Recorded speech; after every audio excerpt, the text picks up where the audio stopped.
नमस्कार, आप देख रहे हैं ग्रामीण स्थान और मैं हूं आपके साथ जितेंद्र।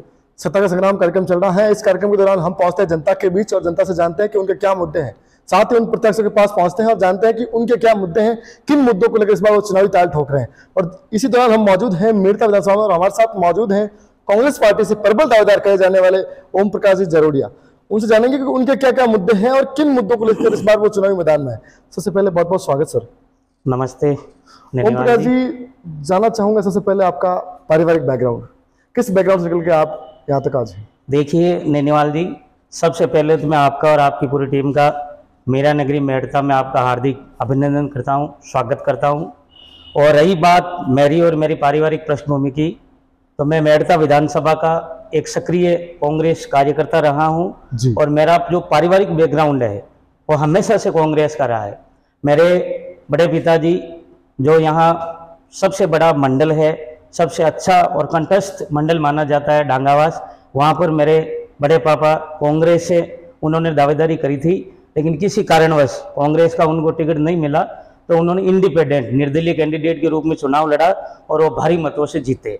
और मजे की बात यह कि निर्दलीय जीतने के बावजूद भी एक विचारधारा सॉलिड होने के कारण फिर से उन्होंने प्रधान के लिए कांग्रेस प्रत्याशी को सपोर्ट किया। मेरे पापा जी ने भी वार्ड मेंबर का चुनाव लड़ा है और मैं खुद आपको बता देना चाहता हूं कि महाविद्यालय स्तर पर और विश्वविद्यालय स्तर पर मैं कांग्रेस के अग्रिम संगठनों के साथ रहकर मैंने भी अच्छी खासी एक प्रकार से राजनीतिक सेवाभावी जो होती है राजनीति के माध्यम से वो मैंने कार्य किए हैं और एनएसयूई प्रत्याशियों को हमेशा जीतने में उनका साथ दिया है, मदद की है। सर, आपकी शिक्षा के बारे में जानना चाहूंगा, क्या शिक्षा रही है अभी तक? सर, मैं एमए हूँ, बीएड हूँ, नेट कर रखी है मैंने, सेट कर रखी है और मैं पिछले लगभग 15 वर्षों से उच्च शिक्षा में यानी कि महाविद्यालय में मैं एक समाजशास्त्र का सहायक आचार्य के पद पर कार्यरत हूँ।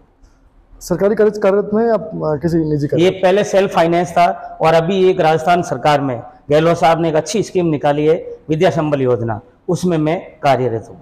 जी सर, एक शिक्षक होने के बावजूद भी राजनीति की ओर झुकाव और राजनीति में आना कैसे हुआ? देखिए सर नेनीवाल जी, आपने बहुत अच्छा सवाल किया है और ऐसे सवाल वास्तव में पूछने चाहिए, क्योंकि मैं 15 साल से यहाँ मेड़ता में कार्यरत हूँ और 15 साल से मैंने राजनीतिक सक्रियता भी मेरी रही है। मैं आपका इस क्वेश्चन का जवाब ऐसे दूंगा कि कुछ लोग होते हैं जो राजनीति करके समाज सेवा करना चाहते हैं और मैं सहित इन दावेदारों में पहला ऐसा आदमी हूं या कैंडिडेट हूं जो समाज सेवा करके और फिर मैं राजनीति के क्षेत्र में आकर और अब किसी एक प्रकार से सत्ता के साथ रहकर लोगों की सेवा कर सकूं। ऐसा मेरा खुद का एक प्रकार से व्यवहार है, उसको मैं आगे लोगों की सेवा में इस जीवन को देना चाहता हूं। जी जरोड़िया साहब, राजस्थान में वर्तमान में गहलोत सरकार कार्यरत है, उनके कामकाज को आप कैसे देखते हैं? बहुत अच्छा कार्य कर रहे हैं गहलोत साहब और गहलोत साहब हमारी कांग्रेस की सरकार।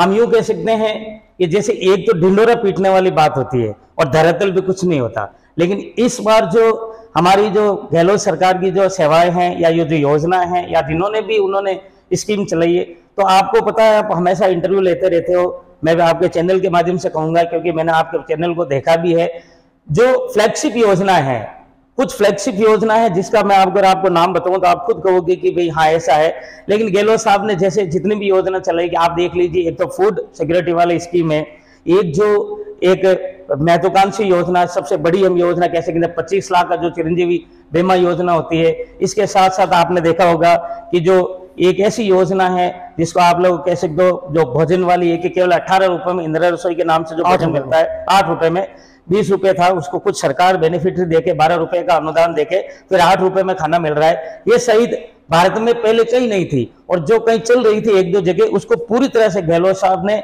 इतनी अच्छी स्कीम बना के हमारे सामने पेश की है और गहलोत साहब की बहुत अच्छी योजना। मैं शिक्षा के क्षेत्र से जुड़ा हूं तो मैं आपको बताना चाहूंगा जो विद्या संबल योजना है, कतिपय कारणों से आयुक्तालय ने कुछ लोगों को ऐसा करके और उनमें कुछ चेंज किया है, बाकी इतनी अच्छी योजनाएं थी पत्रकार महोदय कि उन योजनाओं के साथ में कम से कम 2,500-3 हजार लोग जुड़े हुए थे और वो जुड़े हुए हैं अभी भी, दोबारा उसको थोड़ा रिन्यू करके उन्होंने निकाला है आयुक्त महोदय ने। तो मैं आपको बताना चाहूंगा कि वो पूरे के पूरे जो विद्या संबल में लगे हुए साथी हैं वो पूरी की पूरी गहलोत सरकार के साथ है। जी, आपने इतनी योजनाओं को गिनाया है, गहलोत सरकार की जो तारीफें की हैं, लेकिन कहीं विपक्ष का आरोप है कि तो चुनावी रेवड़ियां बांट रहे हैं, कहाँ गए थे 5 साल, कुर्सी बचाने में 5 साल लगा दिए और अब इनको जनता की याद आई। क्या मानना है इस बारे में? नहीं, बिल्कुल आपकी बात सही है। न्यूज़पेपर के माध्यम से हम सुनते हैं, सोशल मीडिया पे भी ऐसा देखते हैं कि भारतीय जनता पार्टी अन्य जो विरोधी दल है वो निश्चित रूप से आप कहते हो उनका कहने का हक है। विपक्ष वाले कहेंगे सर, विपक्ष वाले कुछ मुद्दे नहीं उठाएंगे, विरोध नहीं करेंगे तो उनको वोट कौन देगा। लेकिन अगर अंतरात्मा से उनसे पूछा जाता है तो वो खुद कहेंगे कि गहलोत साहब वास्तव में राजस्थान में जो उन्होंने योजना चलाई है वो योजनाओं की तारीफ बीजेपी वाले भी कर रहे हैं। हाँ, कई बार दबे मन से कर रहे हैं कि भारतीय जनता पार्टी वाले उस पर कोई आरोप नहीं लगाते हैं। और उन योजनाओं में कई ऐसे सोशल मीडिया पे मैं भी देखता रहता हूं, तो कई ऐसे बीजेपी के कार्यकर्ता है वो कह रहे हैं कि भाई मेरा खुद का लोन माफ हुआ है, मुझे गहलोत साहब की योजनाओं का लाभ मिला है। और हम इसलिए ढिंडोरा नहीं पीट रहे हैं सर कि भाई योजना गहलोत साहब ने चलाई है, बस कि हम इसलिए इस योजना का और ज्यादा प्रचार प्रसार कर रहे हैं सर, मैं एक कार्यकर्ता होने के नाते, कि इन योजनाओं का वास्तव में जिस व्यक्ति को जरूरत है उस व्यक्ति तक अगर इनको पहुंचा दिया जाए तो मेरे हिसाब से राजस्थान ही नहीं, भारत ही नहीं, पूरे विश्व में ऐसी योजनाएं कम ही जगह पे चल रही है। जी, ये तो आपने राज्य की बात कर, अपने राज्य की बात कर ली। यहाँ की स्थानीय बात करूं तो यहाँ से राष्ट्रीय लोकतांत्रिक पार्टी से विधायक इंदिराजी बावरी यहाँ पे विधायक हैं, उनके कामकाज को जरोड़े साहब कैसे देखते हैं? देखिए सर, पहले तो मैं ये कहूंगा कि भाई जनता जनार्दन है, किसी भी पार्टी के प्रत्याशी को वो आशीर्वाद दे देती है। इंदिराजी बावरी को उन्होंने जिताया, वो हम सबके एमएलए है। अब वो भले आरएलपी के, लेकिन पूरे मेड़ता विधानसभा के एमएलए है। ऐसा नहीं है कि सर उन्होंने काम नहीं किया है, काम तो किया है, लेकिन अगर एमएलए कांग्रेस का होता तो इनसे डबल काम हो सकता था। एक मेड़ता जिला नहीं बना, अगर कांग्रेस की इस बार सीट होती या कांग्रेस का कोई एमएलए होता तो 100% यहाँ जिले बनने की जो मांग काफी सालों से उठ रही थी वो जिला बन सकता था। हमारे यहाँ एक ट्रॉमा सेंटर की समस्या है, वो भी दूर हो सकती थी। छोटी मोटी ऐसी कई हम कह सकते हैं कि सत्ता के साथ होने से उनका बेनिफिट मिलता है। हमारे स्थानीय नेता जब भी हमारी जो नेशनल बॉडी है या मान लीजिए स्टेट बॉडी के पास में जाते हैं तो वो जाते ही उनको एक ऐसे देखते हैं कि भाई आपकी तो वहां से मेड़ता से कांग्रेस सीट नहीं जीत पा रही है, लगभग 15 साल हो गए, तो वो देने में जो फायदा होता है थोड़ा हिचकिचाते हैं। हमारे यहाँ के लोग वो ऐसा नहीं कि प्रयास नहीं कर रहे हैं, बहुत प्रयास कर रहे हैं। हमारे जिला अध्यक्ष जी है, जो हमारे जो इसके इंदिरा गांधी, जो हमारे राजीव गांधी और जो महात्मा गांधी जो चल रहा है स्कीम, या जो उनके जो स्टेट कोऑर्डिनेटर है हमारे जगदीश नारायण जी, वो भी कोशिश कर रहे हैं। पूर्व एमएलए हैं जरोड़ा साहब, वो भी कोशिश कर रहे हैं। हमारे ब्लॉक अध्यक्ष नेमाराम जी बेड़ा साहब ने भी बहुत कोशिश की है। पूर्व एमएलए हमारे मांगीलाल जी डांगा साहब बहुत सक्रिय है। और हमारे तो सर ऐसे ऐसे कार्यकर्ता है जैसे 90 साल के हैं आदरणीय रामगढ़ जी कमेडिया साहब, जो पहले उप प्रधान रह चुके हैं, उन्होंने कांग्रेस में अच्छे अच्छे पदों पर रहे हैं, उन्होंने बहुत कोशिश की है। तो वहां की बॉडी भी कहती है कि आप मेड़ता के जो पदाधिकारी है उनको कहते हैं कि एक बार आप कांग्रेस की सीट कांग्रेस की झोली में डालिए, एक बार मेड़ता का एमएलए जिता के भेजिए, हम निश्चित रूप से आपकी मांगे हैं उनको करेंगे। हाँ, आपने सवाल अच्छा किया, इंदिरा जी ने काम किए सर, ऐसी बात नहीं है कि कोई एमएलए काम नहीं करता है, उन्होंने अच्छे अच्छे काम किए हैं। तो मैं ऐसा भी नहीं है कि भाई विपक्षी होने के कारण उनके काम को नकार रहे हैं, काम भी किए हैं। लेकिन आप खुद सोचिए सर, अगर सत्ता के साथ होती है कोई भी पार्टी या कोई भी क्षेत्र तो उनका विकास है वो डबल हो जाता है। जी, ये तो अपनी राजनीतिक बातें होगी। अपन राजनीति से हटकर सामाजिक जीवन की ओर चले तो ओम प्रकाश जरौड़िया ने सामाजिक जीवन में कौन कौन से बड़े कार्य किए, जिन कार्यों को आज ग्रामीण राजस्थान के माध्यम से जनता के बीच कहना चाहेंगे? बहुत अच्छा सवाल किया सर आपने, ऐसे सवाल कम ही पत्रकार बंधु पूछते हैं। मैं आपको बताना चाहूंगा सर कि मैं शिक्षा के साथ साथ सामाजिक कार्यों से जुड़ा हुआ हूं। आप मेरी ग्राम पंचायत में जाके पूछ लीजिए सर, आप मेड़ता के आसपास के क्षेत्रों में जाके पूछ लीजिए सर, मेरे नाम से ही लोग कहेंगे कि भाई वास्तव में ये सेवाभावी और सामाजिक कार्य करने वाला व्यक्ति है। मैं डेगाना पढ़ा रहा था कॉलेज में, तो मुझे 2 बार वहां पर एसडीएम महोदय के द्वारा उपखंड स्तर पर सम्मानित किया गया था। उसके बाद में मैं नवलगढ़ पढ़ा रहा था, वहां पर भी मेरे सामाजिक कार्यों के लिए मुझे सम्मानित किया गया था। उसके बाद में मैं अजमेर चला गया, अजमेर के बाद में फिर मैं ब्याउर चला गया, ब्याउर में भी मुझे वहां की जो एसडीएम है उनके द्वारा सम्मानित किया गया था। और मैं वहां 6 साल तक, हमारे समाज मेघवाल समाज का भवन है, वहां पर मैं रह के फ्री ऑफ कॉस्ट मैंने वहां पर सेवाएं दिए। 20-20, 25-25 हजार लोग इकट्ठे होते हैं सर वहां। 8वां मेरे जाने से पहले वहां पर 3 सामूहिक विवाह सम्मेलन हुए थे, उसके बाद अब 8 हो गए। तो 5 जो सामूहिक जो विवाह सम्मेलन हुए उसमें मेरी 100% भागीदारी रही है। कोई भी व्यक्ति किसी भी प्रकार का जो वहां से बाहर से आता है उसके लिए मैंने हमेशा जितना भी मेरे से बन सके मैंने सेवा की है। प्लस सर, कोई लोग कहते हैं कि भाई मैं राजनीति में जाके सामाजिक सेवा करना चाहता हूं या समाज सेवा करना चाहता हूं, मैं ऐसे लोगों को पूछना चाहूंगा। मैं उनका विरोध नहीं कर रहा हूं, आप निश्चित रूप से कीजिए, लेकिन क्या वो राजनीति में जाके सेवा करेंगे? क्या राजनीति भी एक ऐसा मंच है जहां समाज सेवा हो सकती है? आप बहुत से भंडारे लगे हुए हैं, कितने लोग जो आपने जाकर एक बार वहां पर रामदेव जी के या तेजा जी के या अन्य जो ऐसे सेवाभावी जो कार्यक्रम होते हैं वहां पर आपने जाके सेवाएं की? सेवा करने के लिए राजनीति एक माध्यम जरूर हो सकता है, लेकिन सेवा के लिए राजनीति ही एक विकल्प है, ऐसा नहीं है सर। मैं वहां ऑन हाईवे पे रहता हूं जहां ब्यावर है, आप वहां 20 किलोमीटर में किसी भी व्यक्ति से पूछ लीजिए सर, अगर किसी की बाइक भी खराब हो जाती है और वहां पर बच्चे आते हैं, 3-3 शिफ्ट में एग्जाम होते हैं एमडीएस यूनिवर्सिटी के, अगर किसी की बाइक भी पंचर हो गई, अगर मान लीजिए किसी का पेट्रोल भी खत्म हो गया, अगर रात को कोई भी व्यक्ति आ गया जिसके पास में जेब में 5 रुपए भी नहीं है, तो मैं जितने भी मेरे से बन सकता है, मेरे हिसाब से मैंने उसको जो भी बन सका मैंने उनको करके, और कभी भी अपने क्षेत्र का, मेड़ता का, हमारे समाज का नाम नहीं नीचे गिरने नहीं दिया सर। जी ओम प्रकाश जी, काफी अच्छा आपका विचारधाराएं हैं।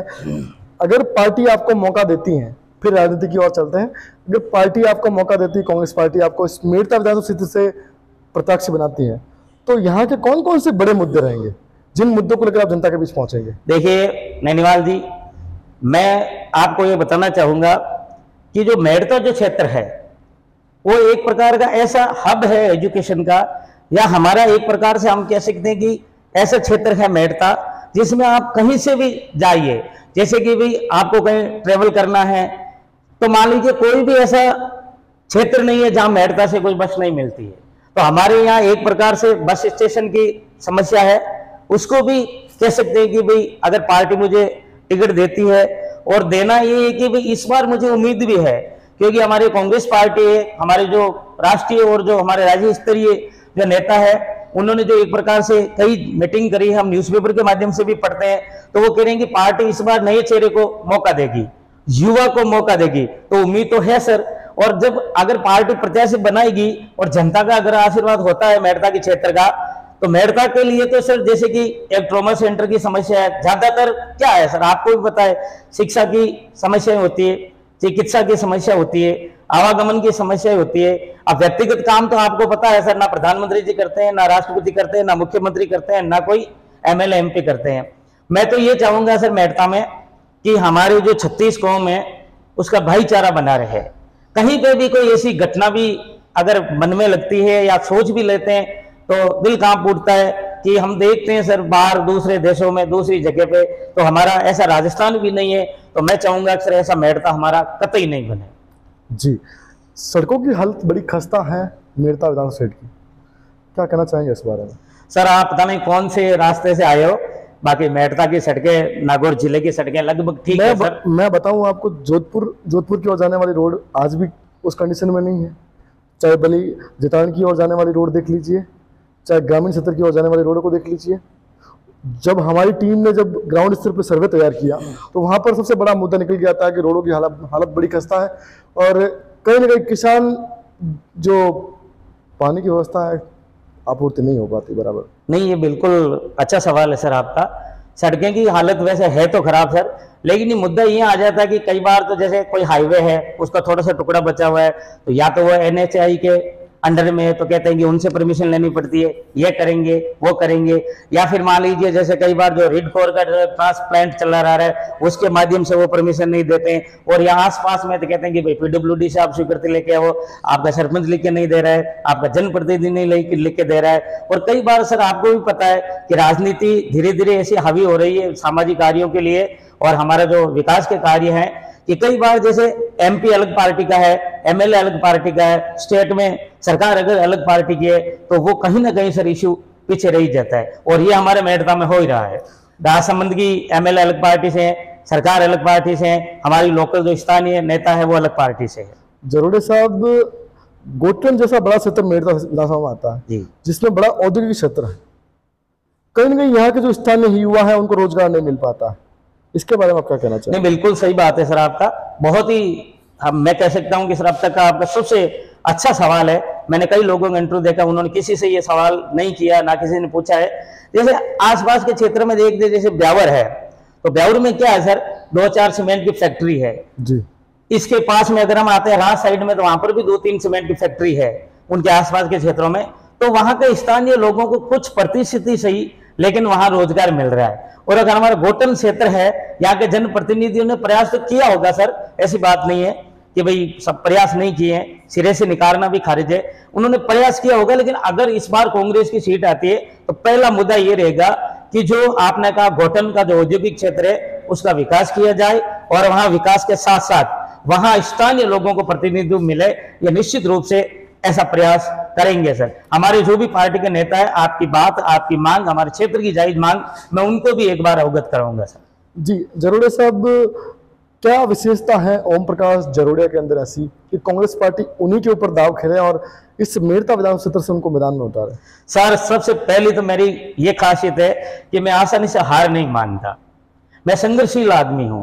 मैंने मेरी लाइफ में एक प्रकार से हम कह सकते हैं कि सिर्फ मेरी डिक्शनरी में इम्पॉसिबल शब्द नहीं, मैं हमेशा प्रयास करता रहता हूं। और मैं क्या, मेरी हॉबी है सर, मैं अच्छे लोगों की बुक्स पढ़ता हूं, स्पोर्ट्स में भी इंटरेस्ट रखता हूं, क्रिकेट का खास मेरा शौक है, तो मैं देखते रहता हूं। ऑस्ट्रेलिया की टीम ने मैंने बहुत संघर्ष किया है, अगर देखा है उनके संघर्ष को कि अगर 4-5 रन ही पीछे चाहिए और चौके जैसी बाउंड्री जा रही है तो भी उनको बचाने की कोशिश करता हूं और करते हैं वो। ठीक वैसे ही है कि सर पार्टी अलग मैटर है कि टिकट मिलेगा या नहीं मिलेगा, बहुत से आवेदन करता है, हो सकता है कि पार्टी जिसमें विश्वास जताए हम उनके साथ हैं, लेकिन ये मेरी क्वालिटी है सर। और सबसे बड़ी चीज है कि मैं यहीं पढ़ा हूं, यहीं रहता हूं, डांगावास जैसा बड़ा मेरा गांव है जहां पर कम से कम 7-8 हजार वोटर है, मैं उनके बीच में पला बढ़ा हूं। तो लोग मुझे वहां के 36 कौम के लोग आकर कह रहे हैं कि यार आप जैसा शिक्षित व्यक्ति, आप जैसा संघर्ष करने वाले व्यक्ति, आप जैसे सभी 36 कौम को साथ में लेने वाले व्यक्ति अगर दावेदारी कर रहा है तो हम आपके साथ में हैं। अगर आपको पार्टी टिकट देती है तो निश्चित रूप से आपके साथ है। तो जब उधर 36 कौम का आशीर्वाद है, सब मेरे साथी जो किसी भी जाति बिरादरी से ऊपर उठकर धर्म से मेरे साथ देने के लिए तैयार है, मेरी पंचायत और आसपास के लोग मेरे साथ है, मेड़ता विधानसभा के हर गांव से सर, जैसे ही मैंने अपना प्रचार प्रसार शुरू किया, मैंने आवेदन दिया तो न्यूज़पेपर उनके माध्यम से जैसे ही उनको पता चला तो लोग मुझे फोन करके कह रहे हैं कि यार ओम प्रकाश जी आप कोशिश कीजिए, अगर आप जैसा व्यक्ति अगर टिकट लेके आता है तो निश्चित रूप से हम आपके साथ हैं। जी ओम प्रकाश जी, अंत में ग्रामीण आस्थान के माध्यम से आप क्या अपील करना चाहेंगे? मैं ये अपील करना चाहूंगा सर आपके माध्यम से कि पहले तो मैं मेड़ता की तमाम जनता, जब भारतीय जनता पार्टी, कांग्रेस, यानी कि कुल मिला के मैं एक वर्ड कह सकता हूं, सभी मतदाताओं का मैं हार्दिक अभिनंदन करता हूं। पहली बार आप जो भी भाई बंधु मतदाता मेरा इंटरव्यू देखे, पहली बात मैं आप सभी के अच्छे स्वास्थ्य की मंगलमय कामना करता हूं। आगे अपने तेजादशमी आ रही है, रामदेव जी की दशमी भी है आज, इतने अच्छे मौके पे आज आपका साथ मिला है। आप सभी का मैं तो ये कहूंगा कि सर आपकी पूरी टीम और जितने भी मीडिया है, चाहे वो प्रिंट मीडिया है चाहे इलेक्ट्रिक मीडिया, उनके माध्यम से कि भी आप लोग अच्छे, मैं आपके सबके अच्छे स्वास्थ्य की मंगल कामना करता हूं। हमारे मेड़ता की जनता हमेशा खुश रहे, तंदुरुस्त रहे, मस्त रहे और ऐसा प्रतिनिधि आपको इस बार मिले, चाहे वो किसी भी पार्टी का हो, जो मेड़ता का नाम रोशन नहीं करे। सबसे पहले मेड़ता, और हमें कुछ नहीं चीजें चाहिए। पार्टियां तो आती जाती रहती है, चलता रहता है। कांग्रेस पार्टी अगर मुझे प्रत्याशी बनाती है, जनता का आशीर्वाद रहेगा, ये तो 100% है कि मैं सेवाभावी उम्मीदवार हूं, सेवाभावी मेरा व्यक्तित्व है, सेवा तो करनी है, लेकिन आपकी कहीं मेड़ता का नाम गिरे ऐसा नहीं होगा। और मैं आपके माध्यम से भी मेड़ता की जनता से अपील करूंगा कि आप लोग ऐसे व्यक्ति का चयन कीजिए जो अपनी मेड़ता की जनता के लिए कुछ ना कुछ अच्छा कर सके। जी, ये थे हमारे साथ ओम प्रकाश जी जरोड़िया, जिन्होंने वादे तो काफी बड़े बड़े किए हैं। अब देखना है कि जनता कितना जनादेश देती है, ये तो आने वाला वक्त बताएगा। उससे पहले देखने वाली बड़ी बात होगी, क्या कांग्रेस पार्टी इनके ऊपर दाव खेलती है, क्या मेड़ता विधानसभा क्षेत्र से इनको मैदान में उतारा जाता है, सत्ता का ऊंट किस करवट बैठेगा, देखने वाली बड़ी बात होगी। अभी के लिए बस इतना ही। देखते रहिए ग्रामीण आस्थान, सत्ता का संग्राम। कैमरामैन जितेंद्र सैन के साथ।